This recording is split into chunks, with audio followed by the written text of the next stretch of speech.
रोमानियामा अरूलाई काम नभएर टेन्सन, हामीलाई चाहिँ काम बढी भएर टेन्सन।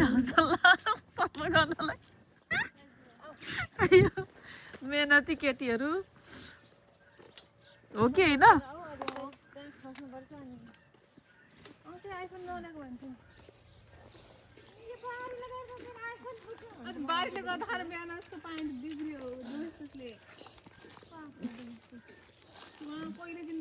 ममताले नि उहाँ कति छिटो छिटोमा हाकिम रिसा जस्तो लागिरहेको थियो, पछि छिटो छिटो काम गर्ने भएको। Chucky, Chucky, you want to go and you want to clean the greenhouse for us, huh? Yes? Oh, okay.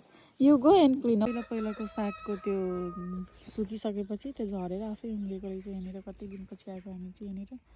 आफै साग उम्लेर धनिया नि उम्लेर बसेको रहेछ यहाँनिर। धनिया पनि रहेछ।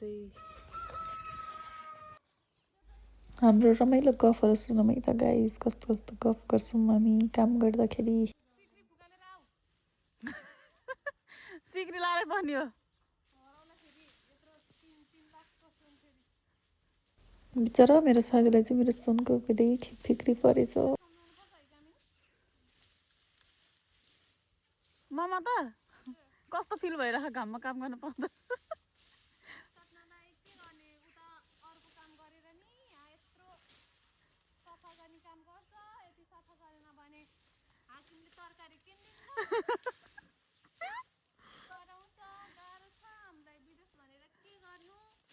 अनि अरू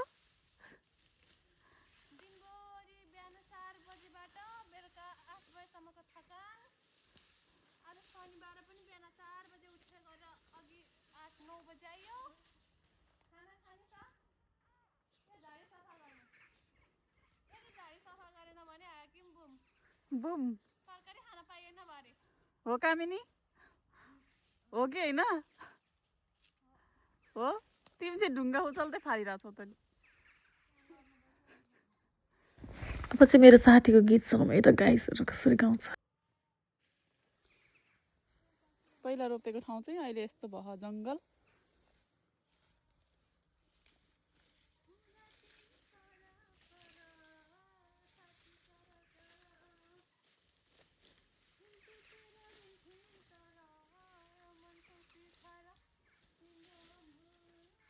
खोइ एकचोटि माग होला त।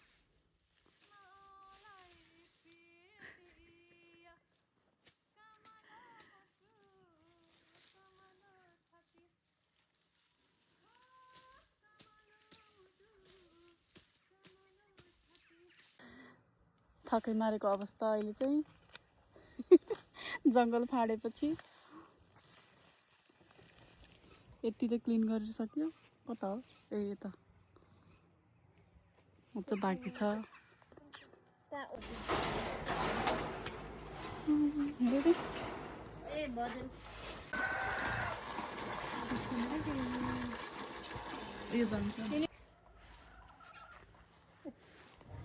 हाँस यो मान्छे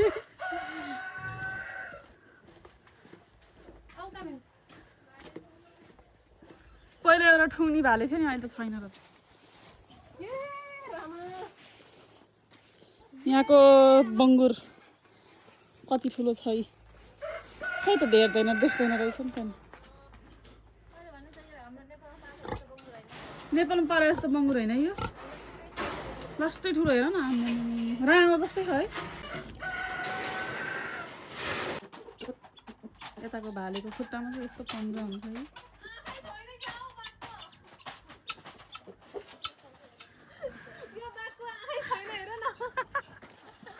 कहाँ बाघ हुन्छ हो? के भन्छ बङ्गुरलाई नि बाघ भन्छ।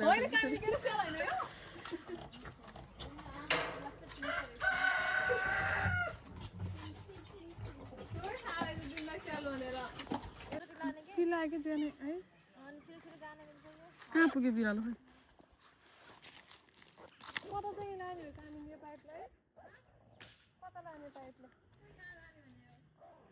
कहीँ लाने होइन, त्यहाँबाट हामीले चाहिँ सबै सफा गरेर जलाइदियौँ।